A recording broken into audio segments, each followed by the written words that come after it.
Welcome, Creepsters. My name is James, the male voice of Creepypasta Diary. So, grab your favorite snack, dim the lights, and remember, do not pray to the God in the desert.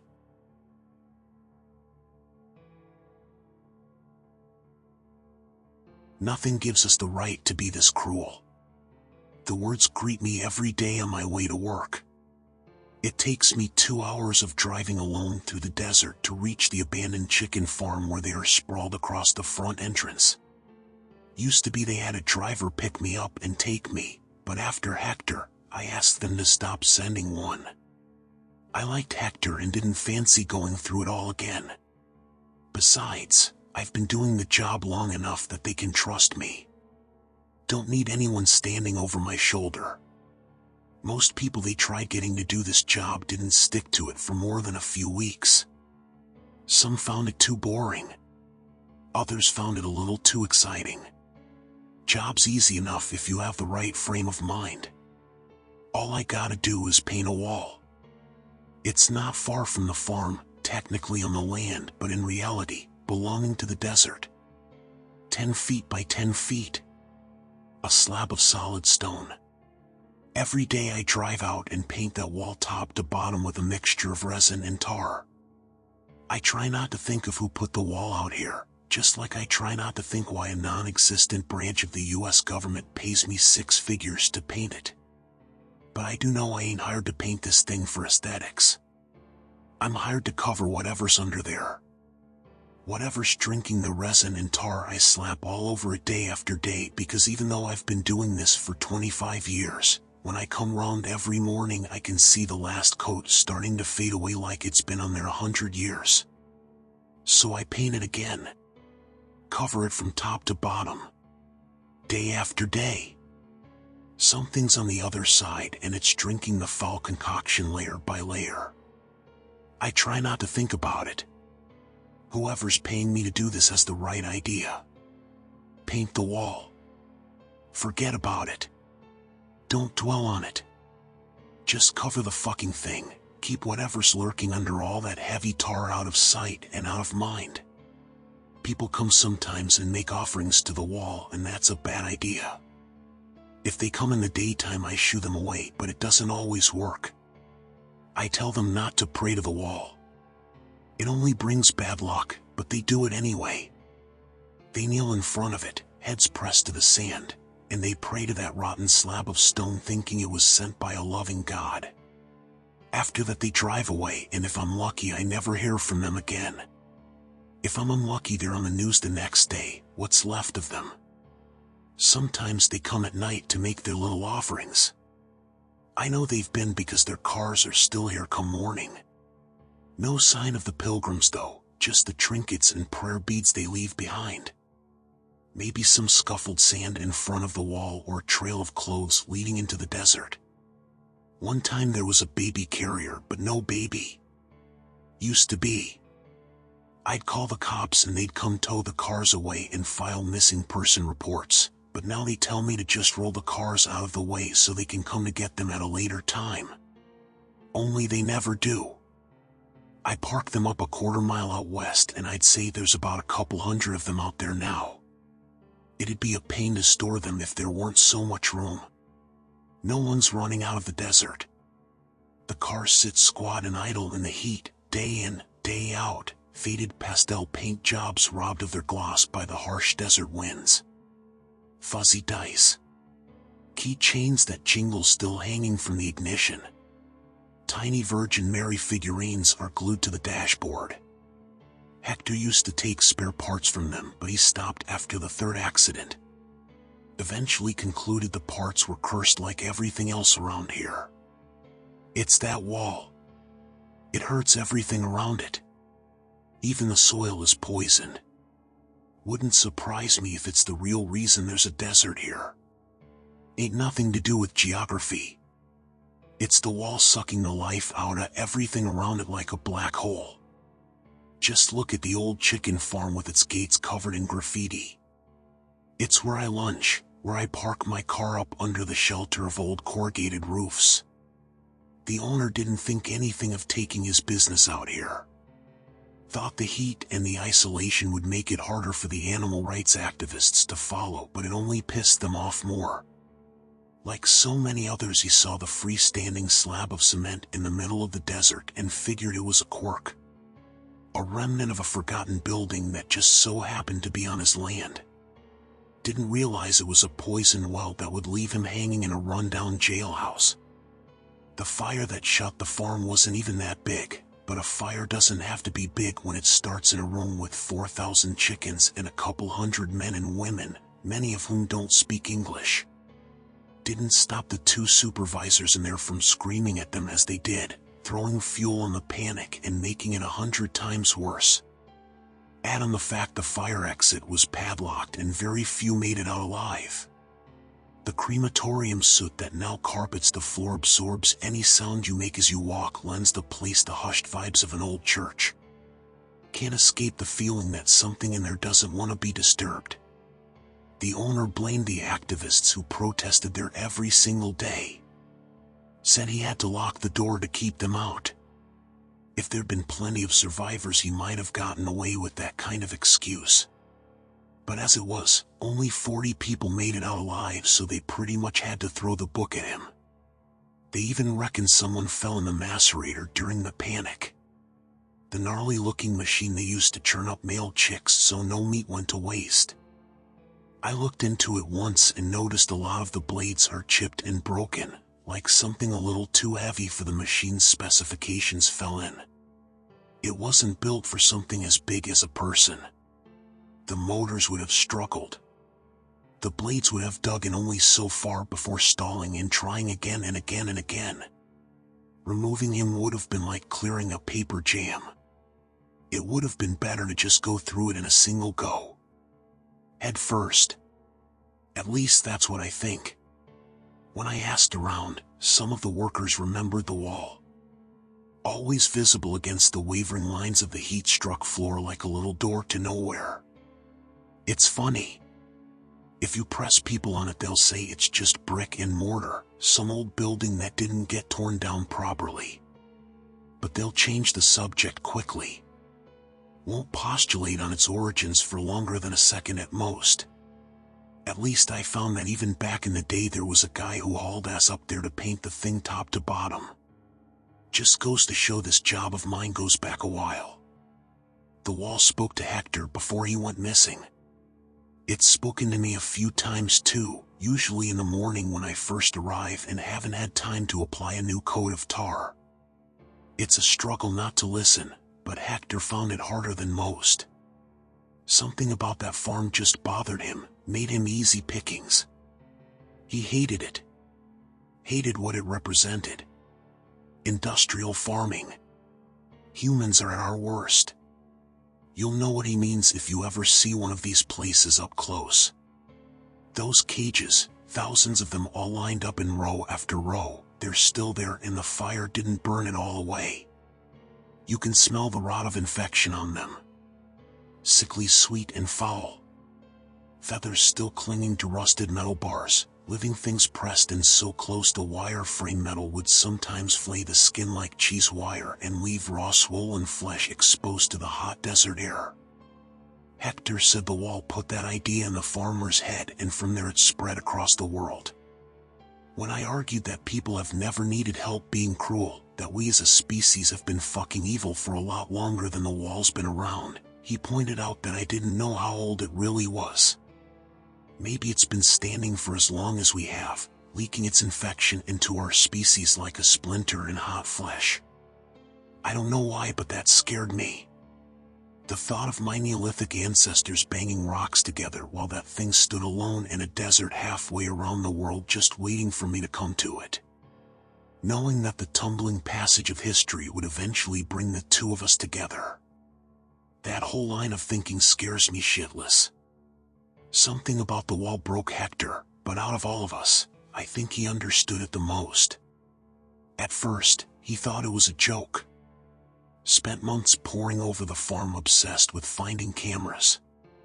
He later admitted he was having nightmares. So was I. But they fucked with him something special, left him sobbing on the bathroom floor while his 2 little girls and wife struggled to understand what was changing the man they loved. He would have given anything to find out it was all a hoax, that he'd just let his imagination get to him, and that the dreams didn't mean anything.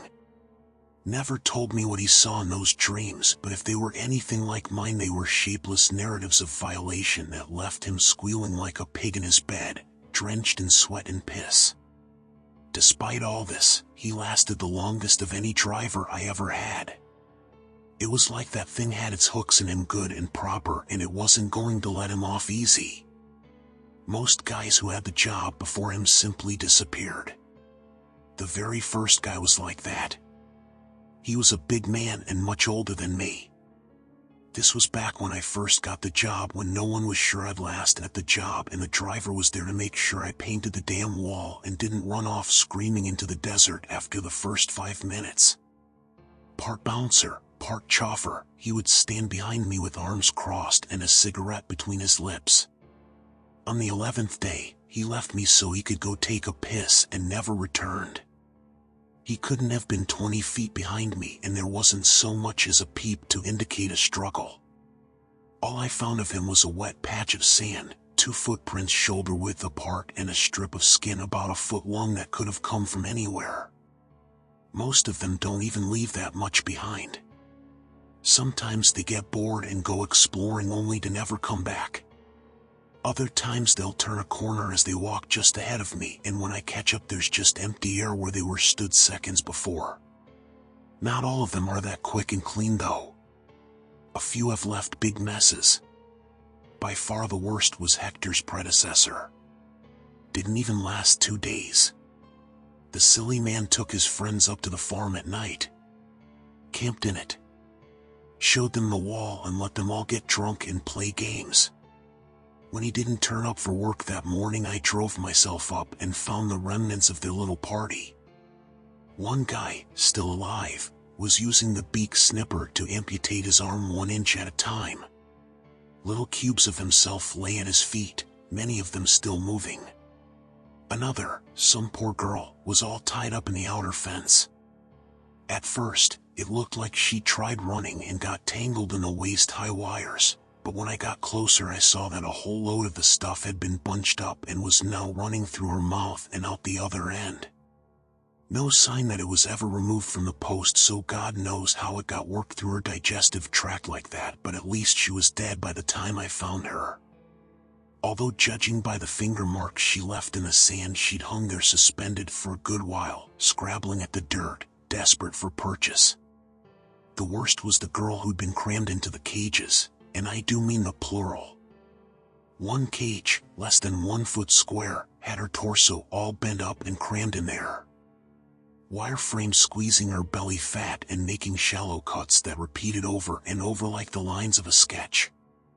Another cage had her right arm, head, neck, and shoulder.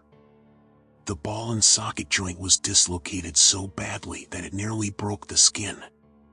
Beside it was another cage with her other arm and most of her back that had been whipped so badly there was hardly any skin left. Another cage had her pelvis.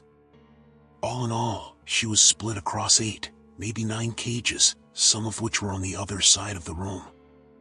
And somehow, I don't know how, she was still alive. All of her. All of her at once. She was like a doll that had been taken apart. I don't know if it was possible. She was even stroking her own face with an arm that wasn't attached anymore, the fingers reaching through the bars as she quietly sniveled and sucked on her thumb. Broken glassy eyes fixed me, but there was nothing behind them except despair. And the driver. All I found of him was a single foot sticking out the wall. Acting on instinct, I grabbed his ankle and pulled, and the damn thing came away like I was carving up a well-cooked turkey. It just fell off, leaving a little bloodied nub of leg sticking out of the tar that kept on wiggling, letting me know its poor owner was well aware of what had just happened. There was no helping him though, I knew that much. So I called my boss to pick up the others and got to work on my job because something that boy had done had agitated the wall. The tar was fading fast, like water on hot sand, And I knew that if too much of the stonework underneath got exposed, then it'd be all over for me. So I grabbed my tools and got to work and tried to ignore the way what was left of his leg would thrash every time the hot brush touched it. Stayed like that for weeks, wriggling each time I painted the wall. You'd figure he'd suffocate or die of thirst eventually, but no, his leg just faded slowly over the course of a month or two, sensitive to the brush right till the end.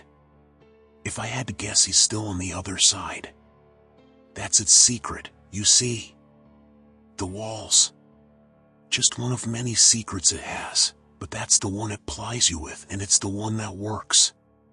Mortality is just a bit of clay for it to play with. Life, death, mean nothing to what's on the other side. Hector told me he was a God-fearing man. Told me death didn't scare him. But the wall doesn't brook fables and fairy tales. You try standing in front of it and saying you don't fear death because you're gonna go up to some grand old VIP after party where humanity's long-lost dad keeps you safe, and you'll feel the faith just drain right out of you. And in its place, there's the wall and the things it can show you. It took Hector's faith. The first time I told him there's nothing after death, he called me a cynic. After 2 years of staring at that wall, at the shifting patterns in the obsidian filth, he changed his tune. Told me nothing was the best we could hope for. Told me he saw what was really waiting for us, and got shown it in his dreams. I knew what he meant. I'd been there too. Glimpses of what waits for us after death. Makes the things we do to our livestock seem gentle. It's nothing but filth and misery. Subservience and suffering. A despair that stretches out in all directions, past, present, and future. It consumes it all. Time has no meaning in those nightmares. It's like tracing a Mobius strip with your finger. I wanted to say the wall was lying, but, well, those dreams, it didn't feel like a lie. I knew things were bad when Hector started driving up on his own. I'd turn up and find him there just sitting in front of it. He didn't whisper or pray. I guess at this stage he was just listening to find out more. Bargaining. Negotiating. If I had even the slightest idea what he was planning. I'm not sure how he even found the barrels, but he did. I turned up one day and he was there sitting cross-legged with a massive steel drum barrel laid out horizontally just in front of him. I knew the story behind those barrels, just like I knew it ended with them being welded shut, padlocked, driven out 10 miles into the desert, and buried as deep as 10 men could dig in a single day. How the fuck he got one out and rolled it all the way back to the farm I'll never know, but the sight of it turned my blood to ice. Hector, I said as I wandered over, you need to step away from that thing. You know what it is. He didn't ask. He just knew. Yeah, I said. You know, I dug around a bit back in the day. Got a lot of stories about this place. Never told me this one. Didn't want to, I replied. Tell me now. I don't. If you tell me, I'll leave. If you don't, I'm going into my truck and getting my tools, and I ain't leaving till it's opened. Something about the way he spoke let me know he was telling the truth. All right, I said. It's just a story, that's all. Those barrels were left behind from the farm, I told him. Back when it was still up and running, they'd take all the chicken shit, pack it up, and sell it on to other farms who used it for fertilizer. This stuff would spend weeks baking in the desert heat, sealed in metal barrels, before it finally got put on a truck and sold. It wasn't a priority. Just a cost-cutting measure. Loading them up on a pickup truck that came once a month was the sort of job they gave to newbies or guys who didn't look busy enough when the owner came around. Usually, it was a group job, but one poor guy had the bad luck of being called up on a particularly hot day to do the loading all by himself. Maybe he pissed his supervisor off. Maybe the usual guys were off sick and they were short-handed. Doesn't matter. poor fucker spent hours all on his own round back of the farm, away from all packaging and processing and all that noise, struggling with these big old barrels full of rancid chicken shit. Each one damn near took him 15 minutes to move, I said. Terrible job, and he had no help. He was about halfway through it and struggling with one particular barrel, doing his best to lift it onto the truck with the hot metal pressed against his face, when he heard something he'd never heard before. A little tap tap tap coming from the inside. His first reaction was to cry out and drop the drum, letting it hit the sand with a bassy thud. By the time the dust had settled, all he could think was that it was good no one was around to hear him shriek like a little girl. He laughed it off, as you do. Figured it must have been something that had come loose and was knocking about. A bit of metal off the rim, maybe. So he took a breath and was just about ready to bend over and get back to the job when it happened again. Tap tap tap. This time he kept his composure, but the fear stuck around. Something about the rhythm of the knocks didn't sound right. He froze. Couldn't bring himself to get any closer. He just stared at the thing, sweat running off his brow as the seconds ticked on. He was thinking something crazy. He knew it was nuts, and he knew it was only really bothering him because he was all alone and his imagination was running wild. Whatever was making that noise, it couldn't be anything to worry about, he told himself. That barrel had been filled and sealed 3 weeks before. Nothing could be alive in there. So to put this idea out of his head, to prove his imagination wrong, he walked up to the barrel, and with a curled knuckle he rapped out the first part of 2 shaves and a haircut. Tap tap tap tap. And when he heard a response, tap tap, that was when he started screaming like crazy. Drew the other workers over, and when they heard it too, they decided to call the cops. The official story was that those men turned up and found a body. A vagrant, they reckoned, who'd tried sleeping in one of the barrels but had the misfortune to still be there, passed out from booze, when it got filled up and the poor fucker drowned without ever coming to. The tapping sound was just his head knocking against the inside of the barrel. It's just another story of suffering, I added as the silence drew on. The wall attracts them. You know that. Lots of people die around that thing. Accidental deaths that are nasty as hell, but accidental nonetheless. There's more to it than that, Hector muttered, his voice dry and hoarse but strangely loud in the silence of a desert morning. When it was all done, they shut the farm down for the day, and that police and a couple of strong workers drove every barrel in that shipment out into the desert and buried them deep down in the middle of nowhere. Now, why would they do that? He laughed, and he'd never looked so crooked and broken in his life. He looked ill, and my heart sank just to see it. Hector. He was still laughing when he raised a fist and struck the side of the barrel. Thump, thump, thump. Silence. He stopped laughing. I couldn't bring myself to move a muscle, I was so scared. We both just waited for the inevitable. Thump, thump, thump. There was no denying where that sound came from. Something had responded from inside the barrel. Could have sworn that knocking sound echoed around the empty valley so loud it shook the sand beneath my feet. The kind of hollow booming that swallows you up whole. Felt like it took a whole minute just for the echo to die down. Fucking vagrant.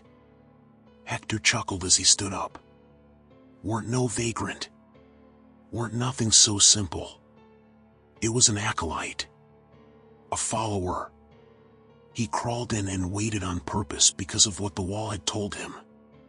Hector, you're fired, I said, certain that I should have done this a while ago, but he just laughed so hard he was nearly sick. Fine. Fuck you too, he said. It enjoys it, you know? The wall. We ain't tricking it or trapping it doing what we do. We think we can keep it at bay by what? Covering the doorway? It likes it. It like that we come out here and that we do this to it. It's like fucking foreplay for the thing. You've got kids, Hector, a family. Just go home. I'll take it from here. Tell me the rest, he said. You know the rest of the story. Tell me. I think you already know, I replied. Tell me, he screamed and his fists clenched. Hector was a wiry guy, but I knew he had a history that made men like me look soft and gentle. Time had smoothed out his rough edges, and at heart, he was a decent guy. But he was a fighter, an experienced one, and I had no hopes of beating him. All right, I said. You're right. I spoke to the cops. I found them and spoke to them, and they told me what they saw. They told me that they took the call and made the long drive out here not expecting much. The first thing they saw when they turned up was just some poor guy in his undies out front being comforted by half a dozen workers. He'd pissed himself and they didn't have clean clothes. Cops thought this was pretty funny, but the owner of the farm was nearby and he seemed to take it seriously, so they thought they'd at least give it a look around. They walked out back, found the drum and a crowbar, and pried it open. Not wanting to look inside, they kicked it over, a baking hot barrel of chicken shit, and emptied its contents onto the bone-dry desert floor. Hector seemed to get excited by this part of the story, and he seized the opportunity to finish it for me. And as they watched the bubbling brown goo disperse into nothing, they saw it, he hissed gleefully. A nightmare. A skeleton of a man, his flesh steaming and skinless. A living figure who was somehow, against all odds, alive and reaching for his throat, gasping desperately.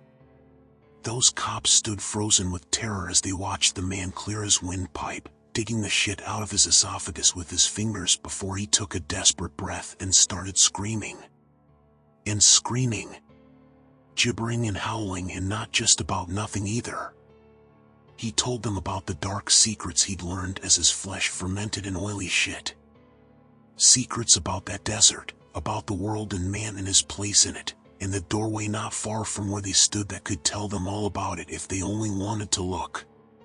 It's right fucking there, he screamed so loud that he went red in the face. A way out. The wall is the only thing that can stop us from dying and crossing over into that fucking endless nightmare. It's a trick, I said. You can't trust that thing. I don't have to, he said in a dreamy whisper. I've seen it. And if you were honest, you'd at least admit it scared the shit out of you too. There ain't no fucking heaven and hell. There's just that fucking farm, only we're inside the cages, and our cruelty doesn't even compare to theirs. Death is just a fancy idea they put into our heads for fun. This, he gestured to the desert around us, this is a fucking dream, and it's not even a good one. A rock in the middle of an infinite abyss. The smartest, strongest animal alive. Build skyscrapers. Build space stations. A little Garden of Eden just for us. It's a joke. They're laughing at us. They want it to hurt when we finally wake up. The best any of us can hope for is to put as much space between us and what's on the other side. Every second spent here and not there is a golden victory to be treasured. That's what that man came out of the barrel to scream about. That's the secret he was telling those workers. He was saying get in the fucking barrel too, because it's better than what's waiting for us. And with that desperate breathy rant, he gave up, doubled over, vomited what looked like the same tar and resin we painted the wall with, and passed out. I could tell by the way he shivered and went all pale that he needed to see a doctor. Something perverse was going on inside of him. I dragged him to my car, loaded him up, and drove him to the hospital. All the while doing my best to ignore the fact I'd left the wall looking pretty bare. By the time I got him there and spoke to the doctors, it was already 2 in the afternoon. But I couldn't just leave him to rot in the waiting room. I had to get him set up, and it was only then, when the day was already reaching 4 o'clock, that I managed to get out of the hospital and back in my car. I drove through the desert at a reckless speed. I'd never let the wall go more than 24 hours without another lick of paint. This job was about more than the money. It was about keeping something locked in. Something so dangerous it had already poisoned the lives of hundreds, and I knew it could poison so much more if allowed to. The sun was already setting by the time I arrived. Strange lights blared from the farm, noises that sounded like a celebration, and hysterical screams, so I swerved to avoid it entirely. I came off the road and mounted the desert itself, veering around the farm and heading straight towards the wall. When I found it, it glowed black in the darkness. I don't know how else to describe it.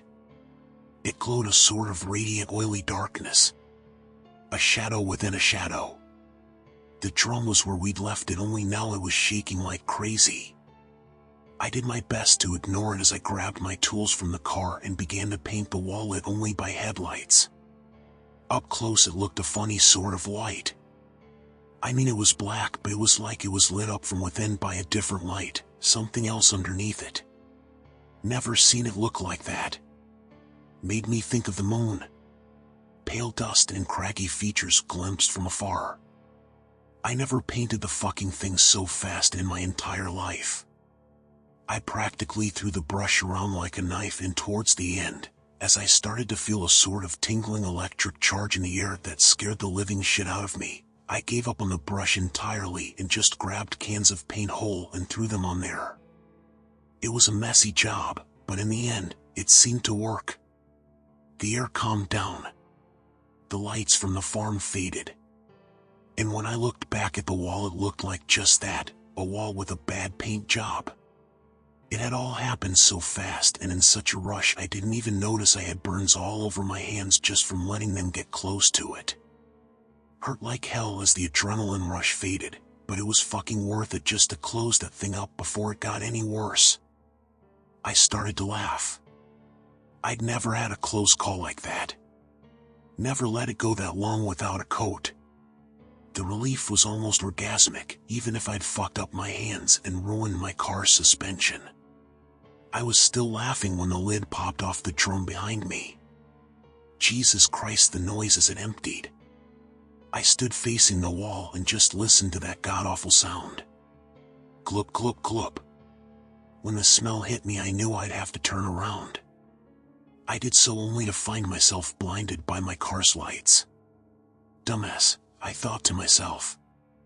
I couldn't see shit and I had no torch either. But the faint sound of something groaning and thrashing let me know I wasn't alone. I sprinted to the car and dived in through an open window. I was upright and in the driver's seat before I even had time to think, and next thing you know I was looking up at the wall, lit by my car's lights, and in full view like it was showing off. I saw what had come out of the barrel. The stories didn't do it justice. Decay is transformative. All death becomes new life. Have you ever seen what happens to a whale at the bottom of the sea? But death and decay, even as it fertilizes and nourishes, are still at its core entropic. Something organized becomes disorganized. The body turns to mulch, even if for a while it flourishes with the new life of maggots, worms, bacteria, and fungi. It's an arrow. It goes from A to B. But the thing in front of me, the man who had stewed in oxygen-deprived animal shit for 2 decades, it was like that arrow had become a circle. Like the maggots and the fungi had fed freely, but he had stayed organized. He had not dissipated or dissolved. He was alive. And he was screaming. And he ran, still screaming, right towards me, and I managed to fumble one foot onto the accelerator just in time to realize I'd never put the car in reverse. The car jerked forward, hit him hard enough to prove what was stronger, and by the time I backed up all that was left was a smear on the hood the color of a smoker's spit, and what looked like strips of beef jerky and gravy strewn all over the desert floor. He kept screaming even as I backed up and fled. I kept the car in reverse for a full 2 miles before I finally calmed myself enough to pull over and turn it around. Without even realizing it, I drove the rest of the way to the hospital to check on Hector. By the time some kind of lucidity came back to me, I was sitting beside him with my head in my hands, wondering if it was time to call up my boss and tell them to find another idiot to do this job. "Are you his family?" I looked up and saw a doctor looking at me. "No," I replied. I gave the hospital his wife's contact details when I dropped him off earlier. "Oh," the doctor mused. He hasn't had any visitors. Are you sure you gave them to the front desk? Maybe check the details are right. The infection in his blood is serious, and if he has family, they really ought to know where he is." "No one's visited him?" I asked. "His phone, no one's called it? No one's come looking for him?" The doctor shrugged and shook their head. "You're right," I muttered. "Must have given the wrong number. I'll go check on it now." The doctor accepted this and left me and Hector alone. I took out my phone a couple of times. Thought about calling his wife's number, but I wasn't sure I wanted to know the truth. I knew for a fact it was the right one. He used it all the time to call me all the time when his own didn't work, which was often. "What the fuck have you done?" I whispered to myself as I stared at her number. I found a way. Hector was awake, his eyes fixed on the ceiling but glassy and blank. He didn't look at me, not even when he kept talking. "What did you do?" "I prayed to the God in the desert," he said. "And it was kind enough to show me a way. Not for me, but for them." I could have died of heartbreak looking at him there and then. He was broken. The wall could have just taken him like the others, but it didn't, and somehow that was worse, seeing him reduced and made so low. I didn't speak to him again. I left him there in the hospital. I don't even know if he died or if he's slinking around the streets doing God knows what. When I returned to the desert the next day, I found the remnants of the old barrel and the stain on the sand from its contents.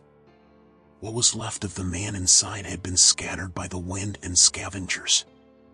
Back on the farm, I found what Hector had left behind. 3 barrels, brand new. 1 big, 2 small. Nothing like the old ones. He'd sourced these himself. It was on a dark impulse that I took out my phone and tried his wife's number. Shouldn't have been surprised when I heard it ring on the inside, a muted digital tinkling. The sound woke up the woman inside, and the barrel shook as its contents tried violently to escape. But they'd already been in there for a day, stewing in God knows what, because it wasn't like Hector could have used chicken shit. And the wall wasn't far away, its effect radiating out as surely as heat from a fire. They couldn't be alive in there, not alive as you or I understand it. They belonged to the wall now, and like everything else about it, they'd be best forgotten about. So I called my boss and we organized another dig out in the desert. And when we were done, I painted the wall.